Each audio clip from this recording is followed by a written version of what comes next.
오늘 하나님께서 우리에게 주시는 말씀은 신약 성경 누가복음 11장 1절 말씀입니다.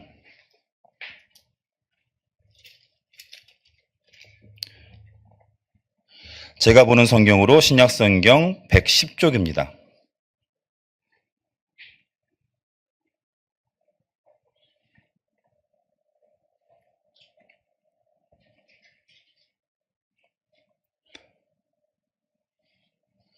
신약 성경 누가복음 11장 1절 말씀을 봉독합니다.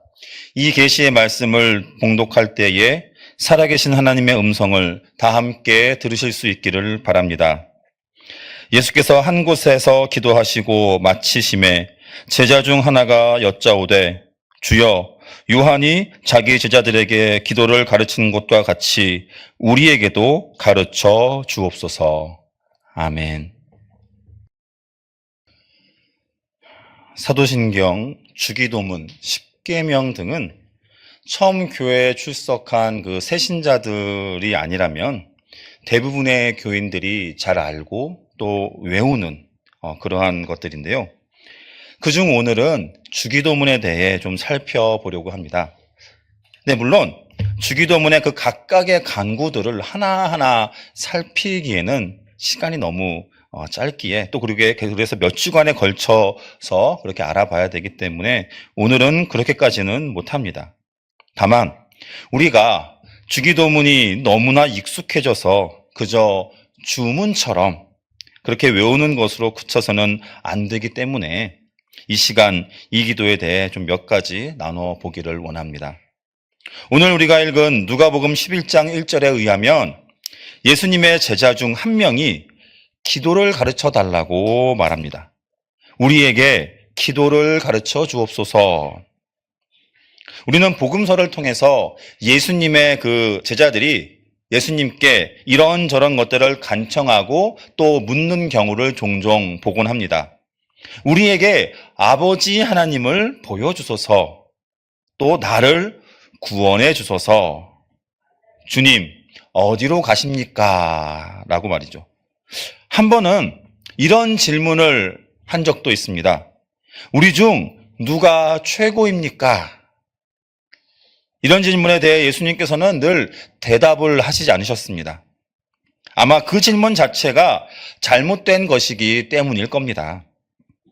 오늘 본문의 질문에 대해 우리가 읽지는 않았지만 우리 주님은 2절에 의하면 예수께서 이르시되 너희는 기도할 때에 이렇게 하라 라고 말씀하십니다. 그리고 후에 우리가 잘 아는 그 기도, 주기도문을 알려주시죠. 그런데 우리는 여기서 한 가지 제자들의 질문, 바로 이 기도를 가르쳐 주십시오라는 요청을 우리 예수님께 드렸다는 점 그 자체에 한번 주목해 보아야 합니다. 왜냐하면 예수님의 제자들은 유대인이었고요. 그리고 저들은 유대교를 믿었기에 당연히 저들은 기도라는 것이 무엇인지, 기도를 어떻게 하는지 분명 잘 알고 있었습니다. 즉 다시 말해 제자들이 기도를 할 줄 몰라서 예수님께 기도를 가르쳐 달라고 요구하는 것이 아니라는 것이죠. 게다가 구약의 시편들은 대부분 기도입니다. 더욱이 예수님 당시 그 지역에는 유대인이라면 누구나 잘 알고 있을 유명한 기도문들이 이미 존재했습니다. 카듀시라는 짧은 형태의 기도문과 또 쉐모네 에슈레라고 불리는 18개의 긴 축복 기도문도 있었습니다. 유대인들은 카디시와 같은 기도문들을 매일 두세 번씩 낭송하도록 되어 있었다고 합니다. 이 카디시를 한번 들어보시기 바랍니다. 그분의 이름이 높여지고 거룩히 여겨지이다. 그분이 그분의 뜻에 따라 지으신 세상 안에서 그분의 자신의 나라 다스리심이 다스리게 하시길 너희들의 생애에 그리고 너희들의 날들에 그리고 이스라엘 집안 전체의 생애에 신속히 그리고 조만간 그분의 위대한 이름이 영원에서 영원까지 찬양되소서. 이에 대해 말하라. 아멘. 이처럼 유대인들은 기도문을 많이 알고 있었고 또 많이 드리고 있었습니다. 그럼에도 불구하고 오늘 본문에서 제자들은 예수님께 기도를 가르쳐 달라고 그렇게 요청하고 있습니다. 이런 점에서 제자들의 이 요청은 단순히 모르는 것을 알려주십시오 라는 것과는 다른 또 다른 어떤 무언가가 내포되어 있음을 짐작해야 합니다. 다시 오늘 우리가 읽은 본문을 제가 세번역 성경으로 읽어보도록 하겠습니다. 예수께서 어떤 곳에서 기도하고 계셨는데 기도를 마치셨을 때에 그의 제자들 가운데 한 사람이 그에게 말하였다. 주님, 요한이 자기 제자들에게 기도하는 것을 가르쳐 준 것 같이 우리에게도 그것을 가르쳐 주십시오. 여기서 한 제자가 예수님께 질문하며 한 가지 그 전제 조건을 말하고 있습니다.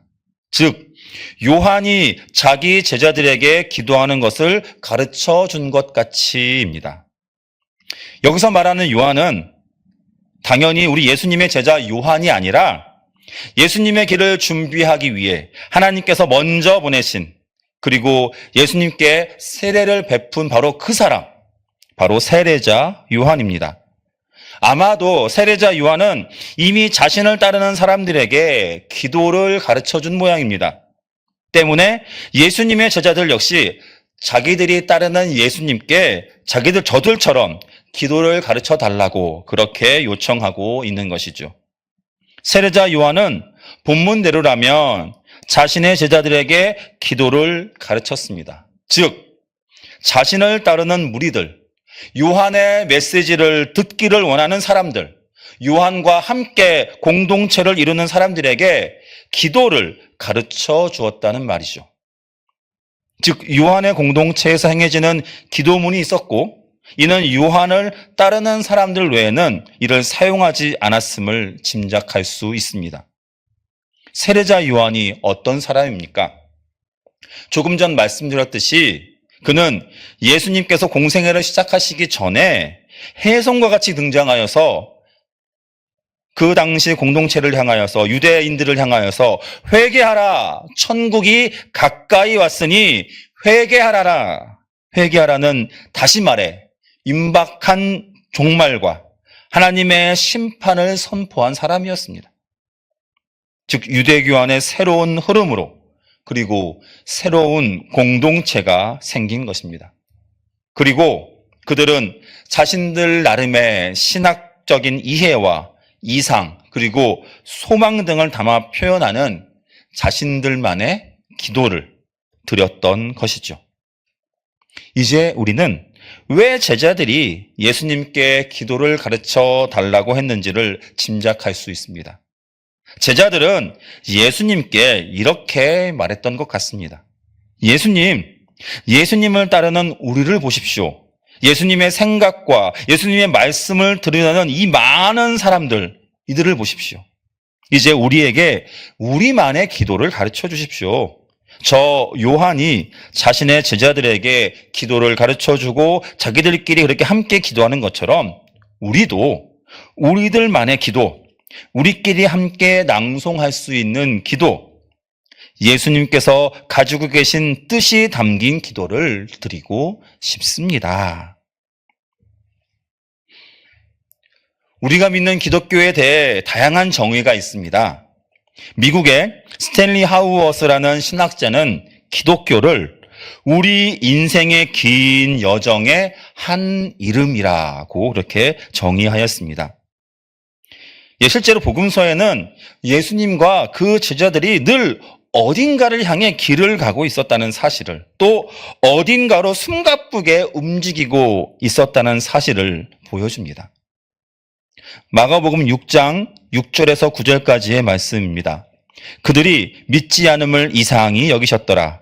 이에 모든 촌에 두루 다니시며 가르치시더라. 12 제자를 부르사 둘씩 보내시며 더러운 귀신을 제어하는 권능을 주시고 명하시되 여행을 위하여 지팡이 외에는 양식이나 배낭이나 전대의 돈이나 아무것도 가지지 말며 신만 신고 두벌옷도 입지 말라. 이 여정은 모험입니다.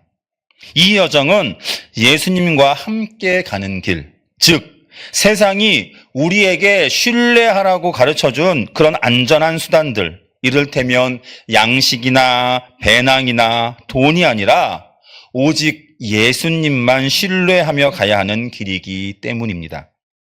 이처럼 주기도를 기도함으로써 우리는 이미 예수 그리스도의 제자입니다. 주기도를 함으로 우리는 예수 안에서 한 공동체입니다.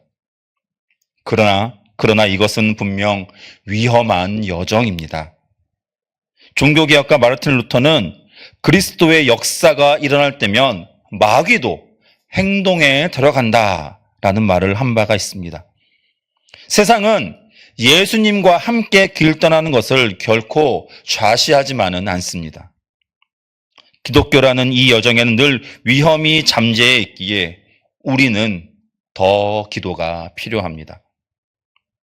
더불어 그 기도란 아무렇게나 하는 기도가 아니라 바로 우리가 따르는 분, 예수님께서 가르쳐 주신 기도를 배워 그것을 행해야 합니다. 오늘 제자들의 질문에 대한 답으로 예수님께서 가르쳐 주신 그 기도로 기도하는 우리는 이제 예수님의 사람, 바로 그리스도인입니다. 즉, 이렇게 말할 수 있습니다. 우리는 그리스도인이어서 주기도문을 드리는 것이 아니라 주기도문을 함으로써 그리스도인인 것입니다. 우리가 처음 하나님에 대해 듣고 그분을 아버지로, 그리고 예수 그리스도를 그분의 아들이자 우리 때문에 죽으시고 부활하신 구주로 믿게 된 그 날, 그 첫날을 한번 기억해 보시기 바랍니다. 지극히 높으신 하나님께서 우리에게 사람으로, 아기 예수님으로 오신 것처럼 믿지 않던 우리가 그리스도인이 되는 것은 결코 자연적인 혹은 저절로 이루어진 것이 결코 아닙니다. 아니, 이것은 일반적인 기준으로 볼 때 분명 이해되지 않는 불가능한 일입니다. 그래서 어쩌면 전도가 그렇게 힘든 일이겠죠. 아무튼 이제 우리는 그 이해할 수 없는 경험을 통해 그리스도인이 되었습니다. 이제 우리는 우리의 그 삶의 여정은 그리스도와 함께하는 삶입니다. 그리고 바로 그 여정에 대한 답이, 기준이, 그리고 기댈 곳이 바로 주기도문입니다. 때문에 우리 그리스도인이 정체성에 대한 여러 가지 이야기들 중 한 가지 대답이 바로 주기도문이라 할 수 있습니다. 그리고 그렇기 때문에 주기도는 함부로 혹은 아무 의미 없이 주문이나 축사처럼 그렇게 외워서는 안 됩니다. 미국 성공회 예배에서는 사제가 주기도를 순서에서 앞서서 이렇게 말한다고 합니다. 이제 담대히 우리 주님 그리스도께서 가르쳐 주신 기도를 드립시다. 여기서 담대히라는 말을 한번 깊이 생각해 볼 필요가 있습니다. 주기도는 우리가 그저 대수롭지 않게 드릴 수 있는 기도가 아닙니다. 이 기도는 담력이 필요합니다. 우리가 이 기도를 아무 생각 없이 형식적으로 드리는 것은 자신이 지금 무엇을 기도하고 있는지 생각해 보지 않기 때문입니다. 우리는 하나님께 당신의 뜻이 이루어지기를 기도합니다. 이는 이 기도 전반부의 절정입니다. 이것은 하나님께 하나님이 되시라는 하나님 되심을 하는 간구입니다. 또한 하나님께 우리가 원하는 바가 아니라 하나님께서 원하시는 바를 행하시라는 그러한 간구입니다. 또 우리는 하나님 당신의 나라가 임하시기를 기도합니다. 그런데 만일 우리가 늘 하는 이 기도의 간구대로 하나님의 나라가 정말 불현듯이 그렇게 임한다면, 오늘 밤 혹은 내일 아침 그렇게 임한다면 과연 어떤 일이 벌어질까요? 어떤 것은 유지되고 또 어떤 것은 끝장날까요? 어떤 이는 환영받고 어떤 이가 저 바깥 지옥으로 내쳐질까요? 하나님과 인간에 대해 우리가 소중하게 여겼던 생각 가운데 어떤 것이 어느 정도는 옳다라고 이렇게 판명되고 또 어떤 것이 어린 반푼어치도 없이 그런 엉터리로 판명될까요? 이처럼 주기도에 있는 강구들은 정말 담대함이 필요한 그러한 기도가 아닐 수 없습니다. 나아가 이 기도의 후반부를 기도하기 위해서 우리 모두는 또 다른 방식으로 담대해져야 합니다. 하나님께 우리만의 욕심을 채우기 위해 좀 더 먹고 좀 더 마시기 위해 우리에게 주소서라는 간구를 할 수 있을까요? 나를 위해 다른 이들을 밟고 더 높은 곳, 더 좋은 곳으로 가려고 하면서 우리를 용서하소서라고 할 수 있을까요? 전반부의 기도가 전능하신 하나님의 그 전능하심을 마주하는 용기가 필요한 것이라면 후반부의 기도는 그에 못지않은 우리의 무능함을 그리고 우리의 연약함을 솔직히 인정해야 하는 그러한 용기가 필요합니다. 믿음은 긴 여정입니다. 그리고 이 길을 가는 여러 가지 방법이나 기준들이 있겠지요. 그리고 주기도는 중요하고 확실한 기준이 됩니다. 때문에 다시 말씀드리지만 주기도문은 쉽게 읽거나 외우는 것이 아닙니다. 그 안에 담긴 뜻을 알면 우리의 이 주기도문에 대한 태도는 분명 바뀔 것입니다. 입술의 고백이 아니라 진정 삶의 고백이 되어야 합니다. 삶으로 살아낼 때 주기도는 우리 삶의 기준, 즉 우리 신앙 여정을 바르게 인도하는 나침반이 될 것입니다. 이제 주기도문에 대한 한 편의 글을 읽으며 말씀을 마치겠습니다. 주기도문을 드릴 때 하늘에 계신 하지 말아라. 세상 일에만 빠져 있으면서 우리 하지 말아라. 너 혼자만 생각하며 살아가면서 아버지 하지 말아라. 아들 딸로서 살지도 않으면서 아버지의 이름을 거룩하게 하시며 하지 말아라. 자기 이름을 빛내기 위해서 안간 힘을 쓰면서 나라가 오게 하시며 하지 말아라. 물질 만능의 나라를 원하면서 뜻이 하늘에서와 같이 땅에서도 이루어지게 하소서 하지 말아라. 내 뜻대로 되기를 기도하면서 오늘 우리에게 일용할 양식을 주시고 하지 말아라. 가난한 이들을 본체 만체 하면서 우리가 우리에게 잘못한 사람을 용서하여 준 것 같이 우리 죄를 용서하여 주시고 하지 말아라. 누구에겐가 아직도 앙심을 품고 있으면서 우리를 시험에 빠지지 않게 하시고 하지 말아라. 죄지을 기회를 찾아다니면서 악에서 구하옵소서 하지 말아라. 악을 보고도 아무런 양심의 소리를 듣지 않으면서 아멘 하지 말아라. 주님의 기도를 진정 나의 기도로 바치지 않으면서 기도하겠습니다. 하나님 아버지, 우리는 주님의 사람입니다. 이 땅에서 하나님 나라 백성으로 살아갑니다. 아니, 그렇게 살고 싶습니다.